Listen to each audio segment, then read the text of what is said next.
When Bill Maher questioned Donna Brazile about the Democratic Party's current position, he didn't mince words. Donna, are we more likely to see a conservative female president before a liberal one? Oh, that's an interesting question. Okay. I think we'll see a Democratic. We've had three. We've had Geraldine Ferraro as a nominee, Hillary Clinton as a nominee, Kamala Harris as a nominee. We will have a Democratic female president in my lifetime. I say... Though bold, is that a realistic statement? Although the Democratic Party has fielded several female candidates, winning the presidency is an entirely different matter. One suggestion? What? Not a vice president named Tim. Okay.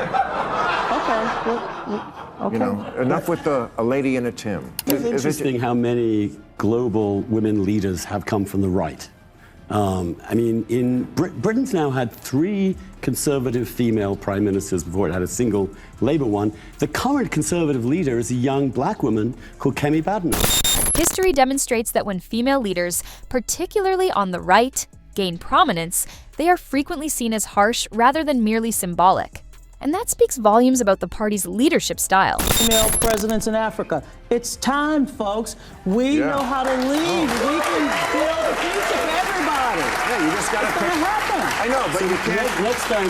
Next time have an actual primary where a woman candidate can prove her worth and not just be stuck in and nominated at the very last minute because you had a dotard running that you wouldn't fess up to. In a competitive primary, Kamala failed to establish herself. Instead, Biden's decline made her a last-minute choice. It doesn't seem like the party is confident when they make decisions. In the back room, on the spur of the moment. Or am I the only one? Joe and Kamala did win enough delegates. 14 million people participated in it, and we should not disenfranchise those Americans. So, you know what? Terrible candidate. If you can't see that now, when are you going to see it? First of all, there's so many wrong... I can put my glasses on, and I can still tell you I can see a leader when I see a leader. Although Kamala was expected to be that powerful female leader, she was never able to persuade others that she was capable of leading. That is reflected in her approval ratings. Even in her own party, she found it difficult to garner support. It's difficult to envision being in charge of the entire nation when you can't get those votes, let's face it.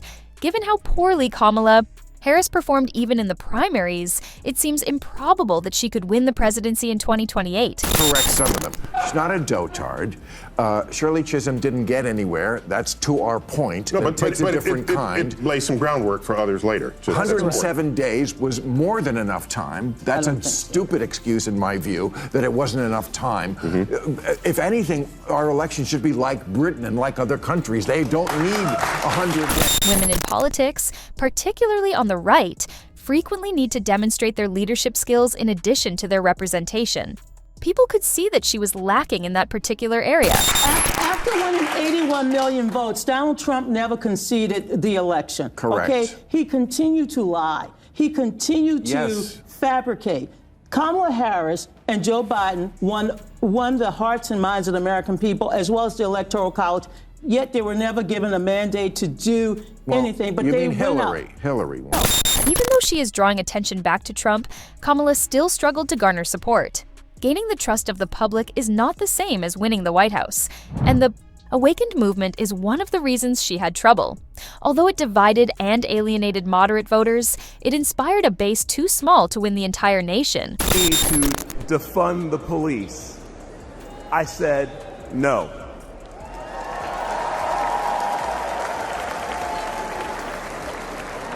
Folks, I grew up in high-crime neighborhoods. What we wanted was more and better policing, not less. Community safety advocates are aware that reducing police forces only harms the same people they are meant to protect. I've been a Democrat my entire life, albeit a conservative one. But when those activists tried to scare my kids, my fellow Democrats were silent. It was Republicans who offered their support both privately and publicly. He believed that the Democrats became overly preoccupied with political correctness and rhetoric, and they said nothing when it was time to take action. In many instances, the woke movement resulted in decisions that failed to take into account the concerns of regular people, particularly when it came to matters like community safety and policing. Nevertheless, Donna continued to back Kamala. So we actually have elected a woman. Yeah. It's just that our stupid system, the way we play the game, she didn't get elected. But we can't say that the country, and also the votes are now finally all in for this election. Kamala Harris lost by your mustache hair. That like this much, it's so... Vote figures are not necessarily reliable evidence of a mandate, he reminded them.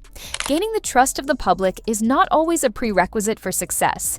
Even though Kamala has been appointed, Vice President, success is not assured. A campaign, and you're gonna keep losing if you insist that she ran a great campaign. I'm saying, look, there was no model for the campaign that she had to run. Look, on July 21st at 1:41 p.m. when Joe Biden announced that he was going to step down, Kamala Harris had to step up. Now, what other Democrat could have stepped up in that period of time? We're not arguing. The issue is that she is attempting to defend the circumstances. A glaring leadership failure occurred if no other Democrat was able to step forward, indicating that the party lacked a contingency plan. I'm so glad you brought up Kamala Harris, because she is probably one of the most undefined human beings. She is incredible, and so while her poll numbers may not reflect her true popularity, I can guarantee you Kamala Harris will not be replaced on the party's ticket. And I can also guarantee you, if Joe Biden decides not to run, Kamala Harris will become the next nominee of the Democratic Party.